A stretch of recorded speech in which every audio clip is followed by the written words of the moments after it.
Hello everyone, welcome to my YouTube channel pharma researcher. So आज है day 54 daily pharma MCQ dose series का, जिसमें हम daily के 20 एमसीक्यू क्वेश्चन सॉल्व करते हैं, जो कि different previous year question papers and reference book से ले जाते हैं एंड सभी फार्मेसी रिलेटेड एग्जाम्स के लिए इंपॉर्टेंट होते हैं। सो ये वीडियो आपको डेली सुबह 7 बजे मिलती है एंड इसमें हम कुछ प्रीवियस ईयर क्वेश्चन पेपर से इंपॉर्टेंट एमसीक्यू क्वेश्चंस को डिस्कस करते हैं। सो चलिए स्टार्ट करते हैं आज के पहले क्वेश्चन से। सो पहला क्वेश्चन है, which one of the following statement is true for cancer cells. इनमें से कौन सी स्टेटमेंट कैंसर सेल्स के लिए ट्रू है, मीन सही है। ठीक है, सो इसमें एक स्टेटमेंट दी गई है कि जो आपके कैंसर सेल्स हैं वो ऑन्को प्रोटीन्स को प्रोड्यूस करते हैं जब आपके ग्रोथ फैक्टर्स या फिर एक्सटर्नल स्टिमुलाई एब्सेंट होती है, उस केस में ऑन्को प्रोटीन्स को प्रोड्यूस करने वाले कैंसर सेल्स होते हैं। तो यहाँ पे आपका ऑप्शन डी स्टेटमेंट जो है वो करेक्ट आंसर रहेगी। देन नेक्स्ट क्वेश्चन है, which of the following neurotransmitter is formed on demand and act immediately. इनमें से कौन सा न्यूरोट्रांसमीटर जो है वो इमीडिएटली ऑन डिमांड जो है वो फॉर्म होता है। So this neurotransmitter is nitric oxide.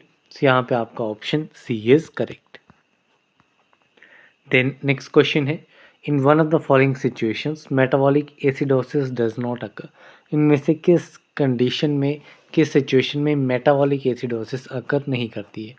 तो मेटाबॉलिक एसिडोसिस आपका अनकंट्रोल्ड डायबिटीज़ मेलाइटस में होती है, थेरेपेटिक एडमिनिस्ट्रेशन जब करवाते हैं एसिटाजोलामाइड की तब होती है, क्रॉनिक रीनल फेलियर के केस में भी होती है, but production of less amount of lactic acid, जब कम अमाउंट लैक्टिक एसिड का प्रोड्यूस होता है उस केस में मेटाबॉलिक एसिडोसिस जो है वो अकर नहीं करती है। सो यहाँ पे आपका option D will be the correct answer.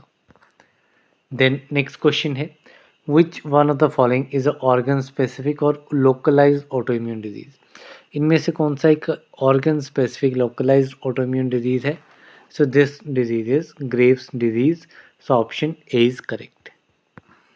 Next question है, which type of surface infection is caused by a fungus and often affects the feet leading to itching and peeling skin।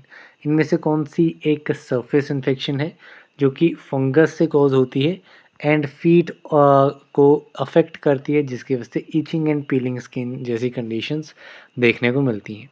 So this one is a fungal infection. So यहाँ पे आपका option A is correct. Next question है, what is the primary symptom of syphilis in its initial stages. Syphilis का initial stages में primary symptom इनमें से कौन सा है। सो सिफिल्स में आपके जेनिटल सोर्स एंड अल्सर्स जो हैं वो देखे जाते हैं। तो यहाँ पे आपका option B is correct. Next question है, which financial instrument represents ownership in a company. इनमें से कौन सा फाइनेंशियल इंस्ट्रूमेंट जो है वो कंपनी में ओनरशिप को रिप्रेजेंट करता है। So this financial instrument is stock. So यहाँ पे option B is correct. Then next question है, which gland is often refer to as the master gland of the endocrine system. Endocrine system का master gland जो है वो किसे कहा जाता है। So master gland is the pituitary gland. So यहाँ पे option B is correct. Next question है, in biochemistry PUFA stands for. Biochemistry में पूफा की फुल फॉर्म क्या है।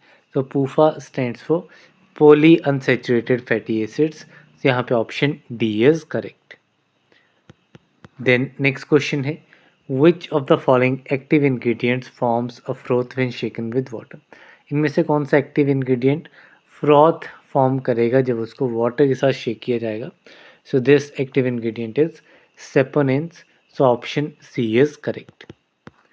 नेक्स्ट क्वेश्चन है, normal saline is a. Normal saline क्या है।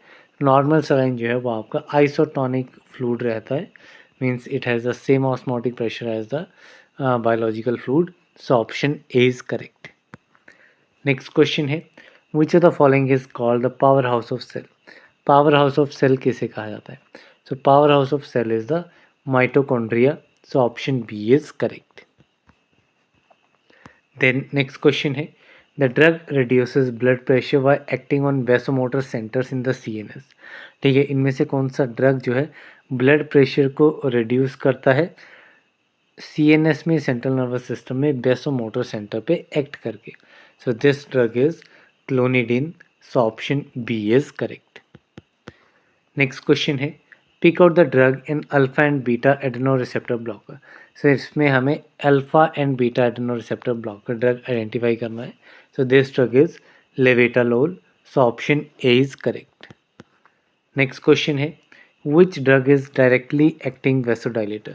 इनमें से डायरेक्टली एक्टिंग वेसोडाइलेटर कौन सा ड्रग है? So this drug is nifedipine. So option D is correct.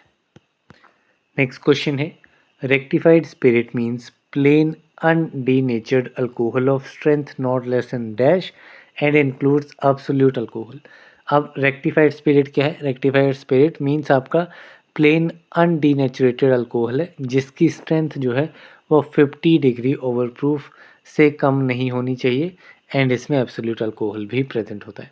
तो यहाँ पे option A is correct. Next question है the histoplasmin USP is used as. जो हिस्टोप्लाज्मिन यूएसपी है ये कैसे यूज होता है? तो histoplasmin is used as a diagnostic aid. So option A is correct. Then next question है which of the following test of immersion may fail in case of non ionic oil in water immersion. इनमें से कौन सा test जो है immersion के लिए fail हो जाएगा अगर इमर्शन जो है वो non ionic oil in water immersion है? सो ये आपका टेस्ट कंडक्टिविटी टेस्ट रहेगा, इस केस में ये फेल हो जाएगा। सो यहाँ पे option D is correct. Then next question है the dash that have lost their toxicity what retain their immunogenicity are called dash and may serve as adjuvant। सो जो आपकी एंडोटॉक्सिन्स हैं, एंडोटॉक्सिन जो है ये अपनी टॉक्सिटी को लूज़ कर देते हैं बट इम्यूनोजेनिसिटी को रिटेन करते हैं एंड इन्हें क्या कहा जाता है? And they are known as toxoids. ठीक है, एंड ये एज अ एडजुवेंट भी सर्व करते हैं। तो यहाँ पे option B is correct. Next question है the life period of drug is given in. जो ड्रग का लाइफ पीरियड है वो किस शेड्यूल में दिया गया है? So it is given in schedule P. So यहाँ पे आपका ऑप्शन बी इज करेक्ट। इसी के साथ में हमारे 20 MCQ क्वेश्चंस वीडियो के कंप्लीट होते हैं। So that's all for this particular video. मिलते हैं अगली वीडियो में, तब तक के लिए थैंक यू वेरी मच।